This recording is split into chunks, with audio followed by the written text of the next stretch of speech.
Life to me is a really great opportunity to find solutions, to be creative, to solve some of these pressing environmental challenges so that we can sustain just these amazing landscapes we have in Europe that we sometimes take for granted.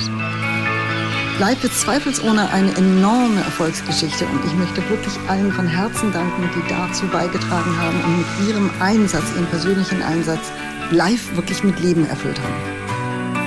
With the EU Green Deal, Europe has embarked on a massive project of change. And Life is there ahead of us, paving the way for the concrete implementation of the deal.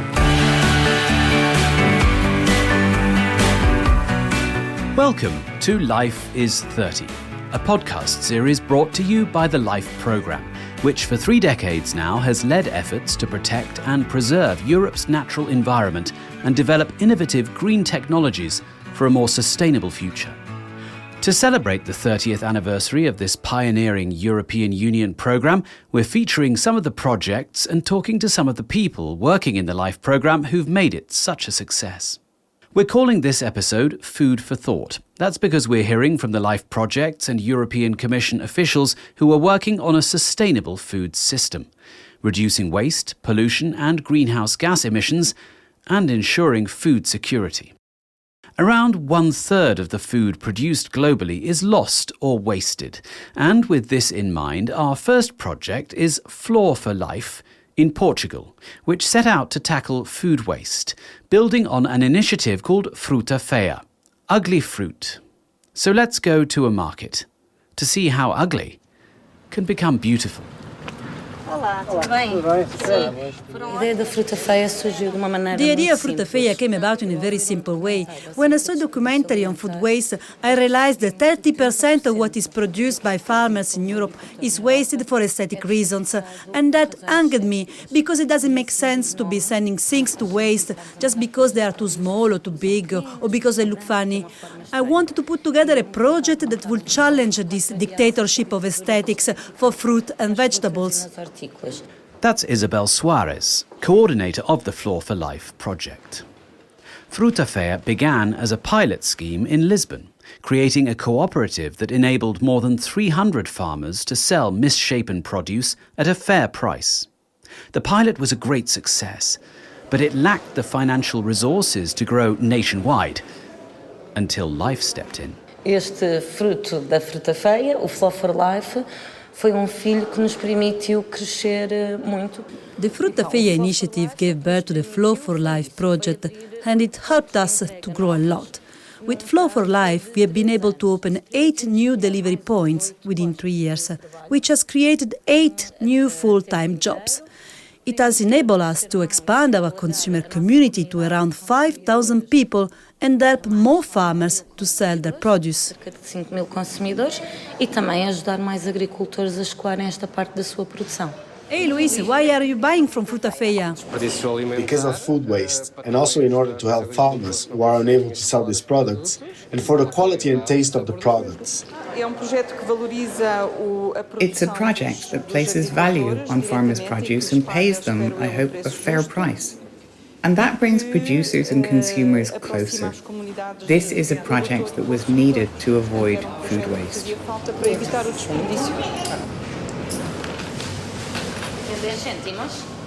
Launched in 2013, the cooperative has managed to save more than 4,000 tonnes of food, meaning also conserving soil and water resources and cutting greenhouse gas emissions. This success brought Floor for Life a double triumph in the 2020 Life Awards in the Environment category and as the most popular project with citizens. And Floor for Life is now having an impact far beyond Portugal. Nós agora candidatámos-nos, aliás, à plataforma contra as perdas e o desperdício. We have applied to the platform against food loss and waste in the European Union. We have a 5-year mandate. And through this platform, we have contact with many other organizations that are also working on food waste issues. And there are several other collective entities that want to set up a project similar to ours. And we give them support to start their projects. Nós damos apoio para arrancarem com os seus projetos. Isabel Soares there from Floor for Life, reshaping the fruit and veg market in Portugal, quite literally.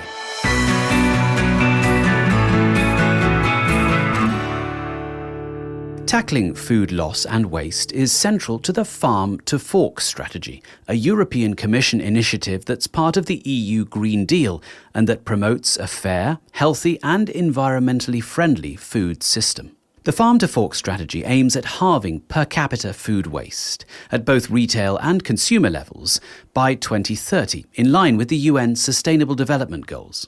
Let's hear now from someone with a key responsibility in the Commission for managing the Farm to Fork strategy in the Commission's Directorate General for Health and Food Safety, Alexandra Nikolakopoulou.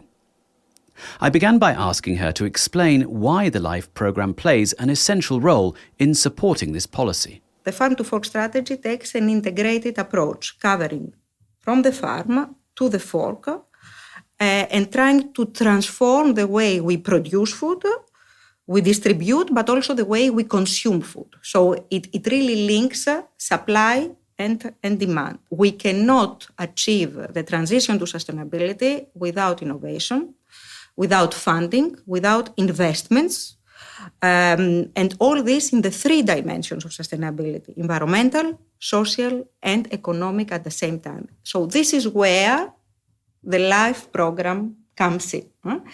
I believe that the LIFE program is one of the driving forces to the transition to sustainability.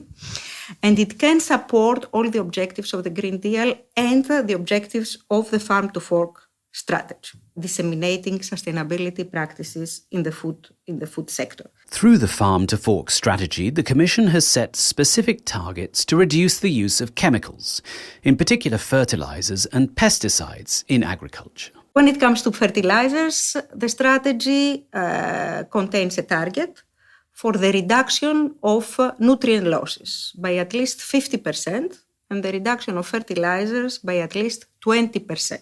How do we achieve this? In the Common Agricultural Policy, Member States have to take into account the nutrient losses reduction target when they develop what we call their national strategic plans.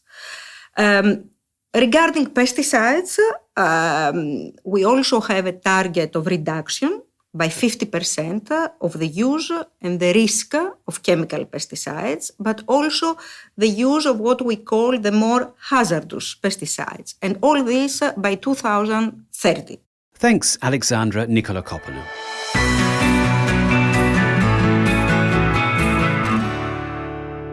To translate these political objectives for fertilisers and pesticides into reality, the Commission has proposed legally binding targets.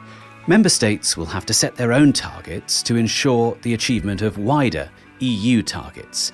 And in Spain, a LIFE project is leading the way. The LIFE project Olivares Vivos in Andalusia demonstrates that it's possible to maintain the same productivity while reducing the use of pesticides and fertilisers by more than 20%. So, in line with the Farm to Fork strategy. The project also showed how to protect soil from erosion and how to protect biodiversity with nature-based solutions.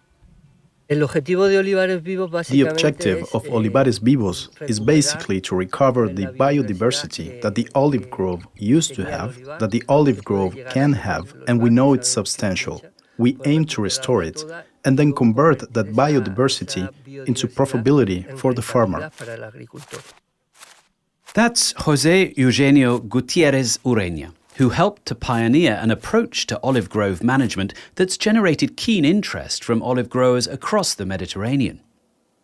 The project has successfully demonstrated how to reduce fertiliser use and, by doing so, cut the cost of fertilisers and phytosanitary products by 22%. Yo siempre digo que trabajar a favor de la naturaleza es mucho más rentable que hacerla en contra. I always say that working with nature is much more profitable than working against it. If we look at the soil, we can see it's been fertilized naturally because there's a herbaceous cover that has been used to increase the fertility of the soil. And something else very important, we have stopped erosion. The herbaceous cover prevents soil loss, and that is a very important element of the profitability of the olive grove. And then, if we look closely, we can see that this olive grove does not have pest problems. No insecticides are used here to control these pests.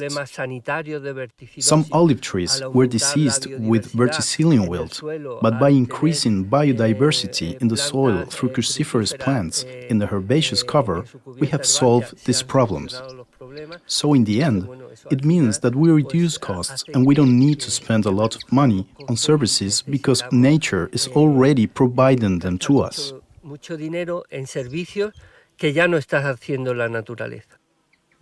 Producing food while at the same time protecting biodiversity is a fundamental shift needed in food production because intensive farming is one of the main drivers of biodiversity loss. In its current phase, Olivares Vivos is working with partners in Portugal, Greece and Italy, which, like Spain, are major producers of olives. I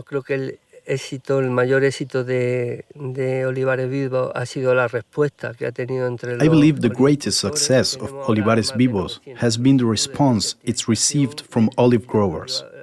We now have more than 900 applications for certification, and the olive growers are very happy with this way of working, both in terms of profitability and in terms of enjoying their fields, their olive groves. And I believe that consumers also value sustainable production. Several market studies have also been carried out. And the University of Jaén has carried out multi-country studies and surveys, which have shown that biodiversity is on the rise, and that the consumer appreciates and values the production of food in a way that respects biodiversity.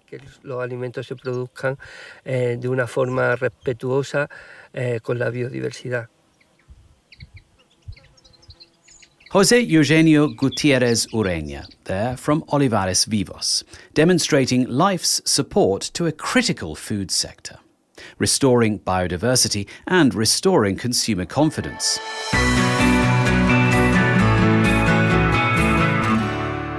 Now let's look again from a slightly different angle this time at the way life intersects with the CAP, the EU's Common Agricultural Policy. Gaëlle Marion is head of unit for the environmental sustainability of agriculture in the European Commission, and I began by asking her about the added value of life from her perspective. European farmers have to adapt to the changing climate, and the Common Agricultural Policy is more and more investing and acting in the field of environment and of climate.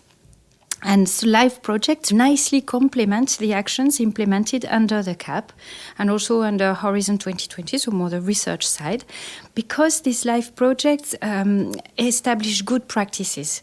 And by working together with farmers, with forest managers, and they demonstrate some tailor-made solutions. They contribute to raise awareness. They stimulate then a wider adoption of measures and practices. We've heard about Olivares Vivos going back to nature for solutions, but farming increasingly uses ultra-modern techniques. Gaëlle explains more about the smarter future for farmers. Clearly, farmers are, like everyone in our society, like every profession, they are more and more connected, and they are also more trained, and clearly they are more and more environmentally friendly and supported to become more and more environmentally friendly with LIFE, with the CAP and other tools.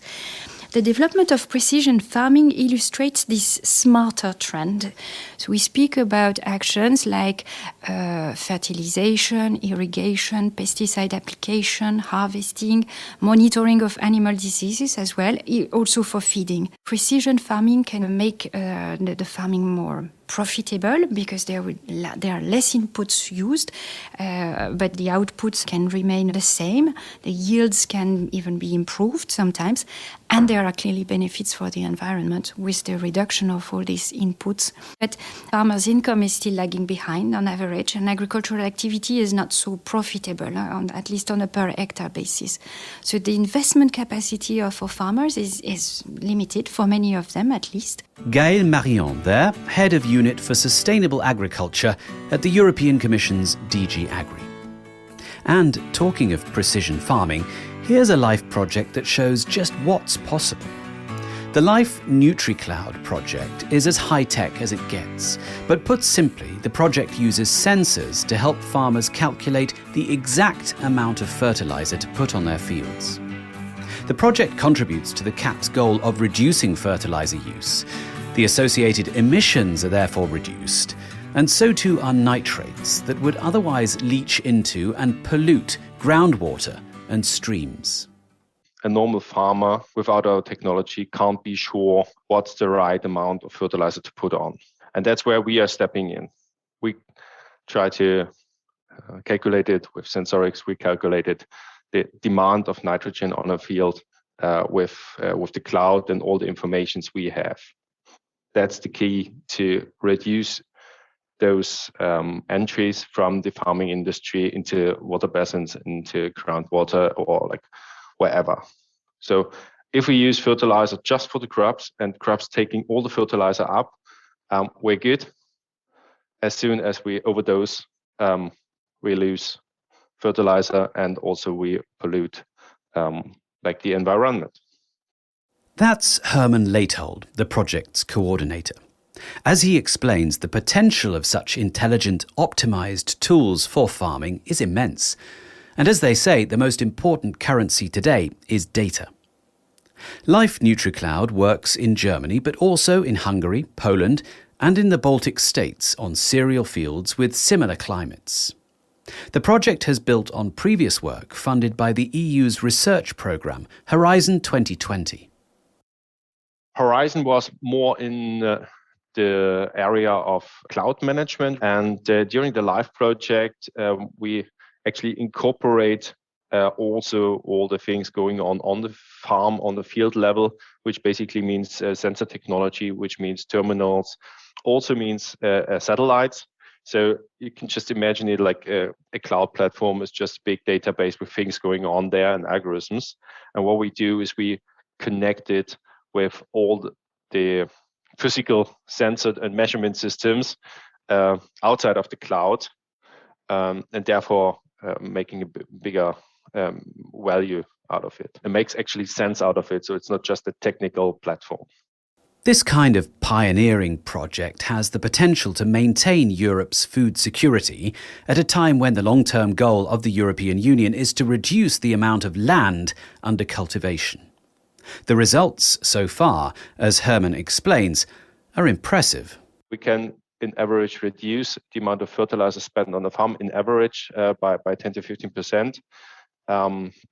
What we also always see is by redistributing fertilizer, the average yield actually increases by having less fertilizer in average on the field.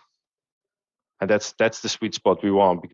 So we managed to reduce costs on the one hand, fertilizer costs, and we managed to increase the yield, so enhance profits in that case. Farming land is decreasing since years. We are losing farmland every year due to like industrial sites, due to private houses, infrastructure, and so on. If we decide, okay, we are going to crop farms on this land, then we should get most out of it on a sustainable way. That's the only way it goes.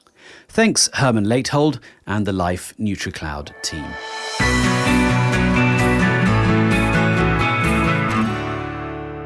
Now, as I mentioned earlier, the farm-to-fork strategy aims to reduce the environmental and climate impact of animal production, to avoid carbon leakage through imports, and to support the ongoing transition towards more sustainable livestock farming.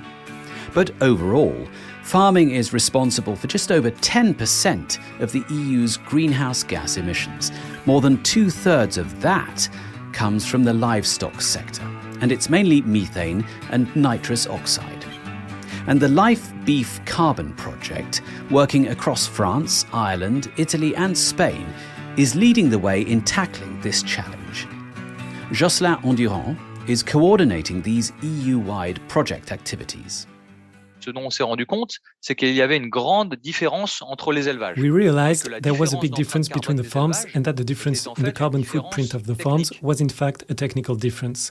So very often we realized that the 10% of breeders that have the best technical and economic results are also the breeders that have the best results on carbon, and therefore to optimize technically the farm means an interval between two calvings, which is optimum, an age at first calving, which is optimum, and also not to put too much fertilizers on the crops if it's not needed. The project works to encourage farmers to move towards carbon farming, sequestering atmospheric carbon into plants and the soil. There are other levers which will offset these emissions by increasing the storage of carbon in the soil. And these are levers that relate to grasslands. Having as many grasslands as possible, extending the life of grasslands, but also ensuring that grasslands are multi-species and therefore more interesting in terms of nutrition for animals. Economically, grazing grass is the cheapest way. It's good because it's what emits less carbon. In France, there's been a 12% drop in the carbon footprint of the most advanced farms participating in live beef carbon. But the real challenge, according to Jocelyn, are the less efficient farms. That's what is difficult. Today, if we want to reduce the carbon footprint in farms, we must go to the farms to carry out a carbon diagnosis and to propose an action plan for each farm individually. At the national level, we need financing and an organization that can enable farmers to pay for this service. Perhaps what we can expect from Europe are mechanisms.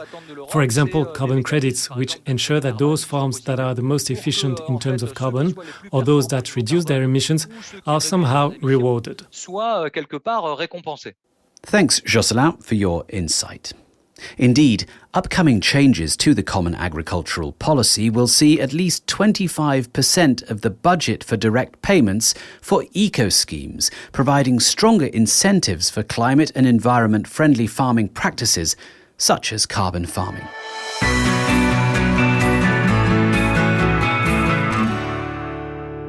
Let's stay in the livestock sector, but now let's go to Ireland. The Emerald Isle is well known for its lush, green grazing that's the basis of a thriving dairy industry. But dairy is another food sector that can have a harmful effect on the environment, not least through the waste it generates. Tom Nolan is from Naringtech, one of the partners of the Way to Life project, which demonstrates the potential of the circular economy to tackle the problem of waste in the food chain.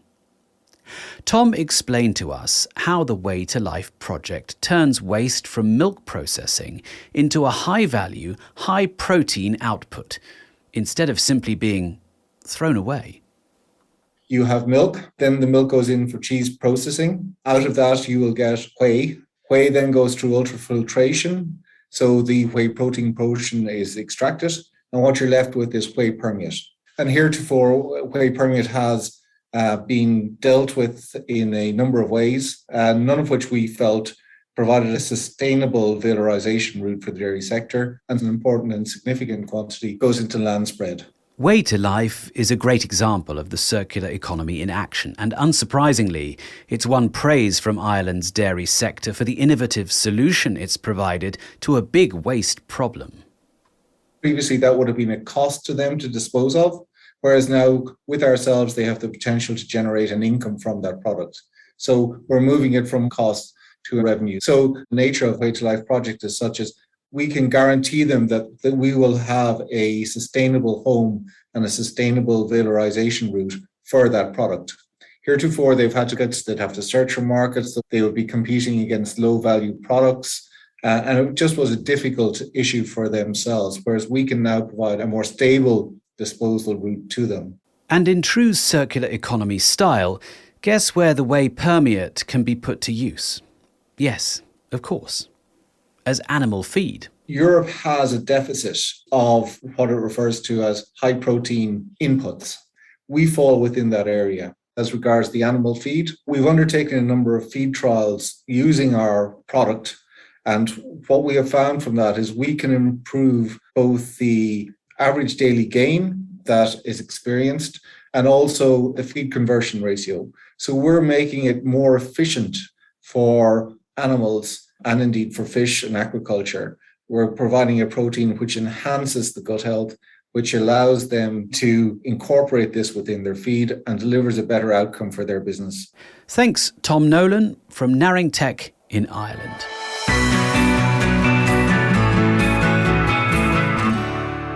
Our final project for this podcast demonstrates another way in which food producers are valorising byproducts that were previously considered as waste.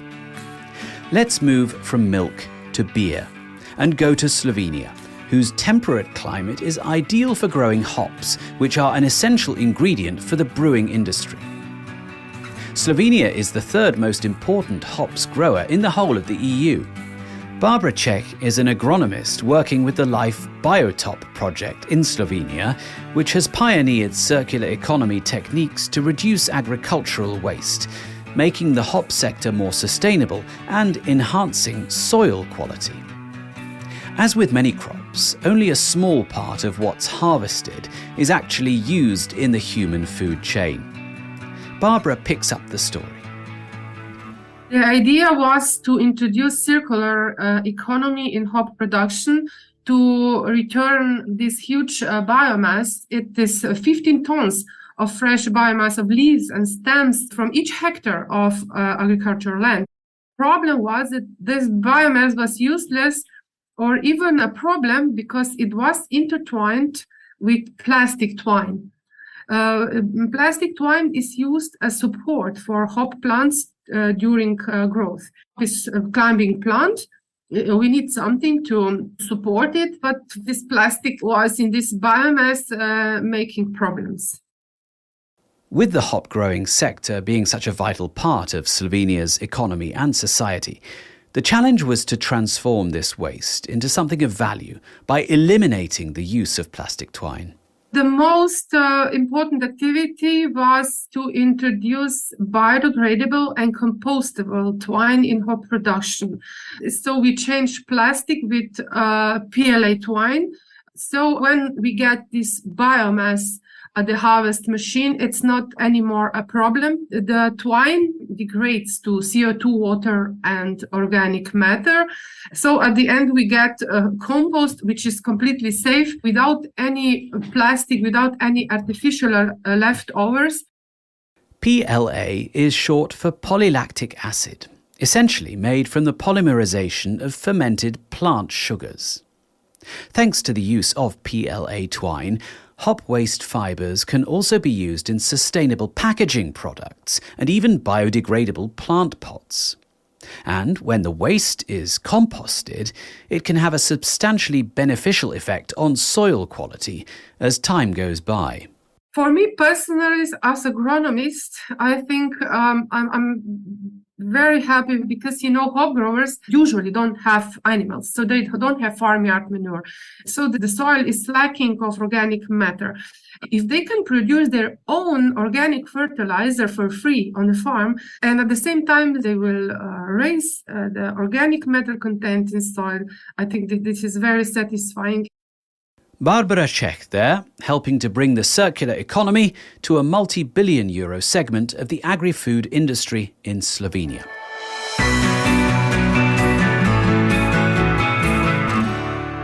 Now, to conclude, the agri-food sector is increasingly under pressure from price rises and resource shortages linked to various environmental and geopolitical factors. We asked our guests from the European Commission for their perspectives on the long-term future of the sustainability and security of the food sector in Europe.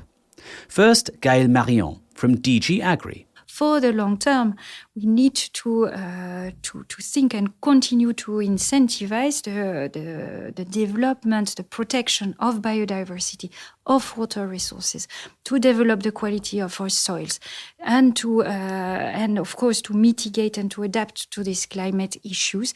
This is vital for the future of our farming sector. Farmers are very aware.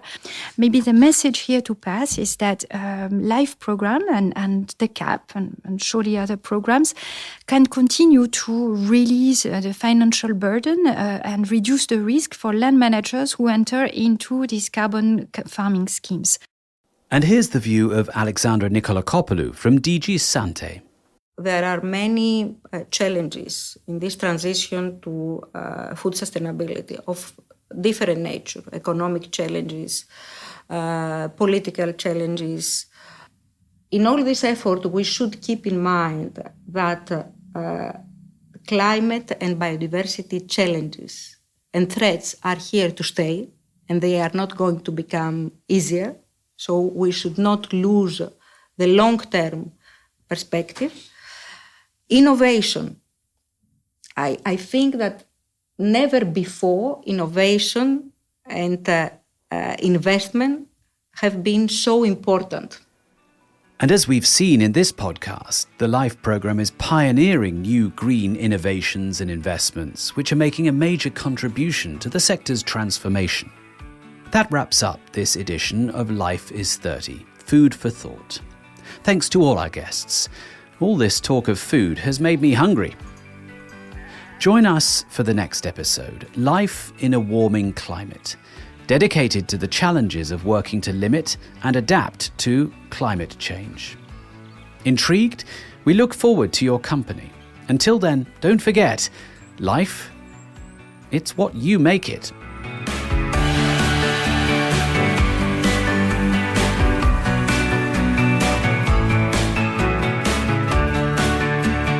Dear listeners, thanks for tuning in to Life is 30, the podcast series celebrating 30 years of the LIFE programme, the EU's funding instrument for the environment and climate action. Life is 30 is brought to you by SENEA, the European Climate Infrastructure and Environment Executive Agency. Research and production by Margherita Sforza and Claire Taylor. Our thanks to all the members of the LIFE community.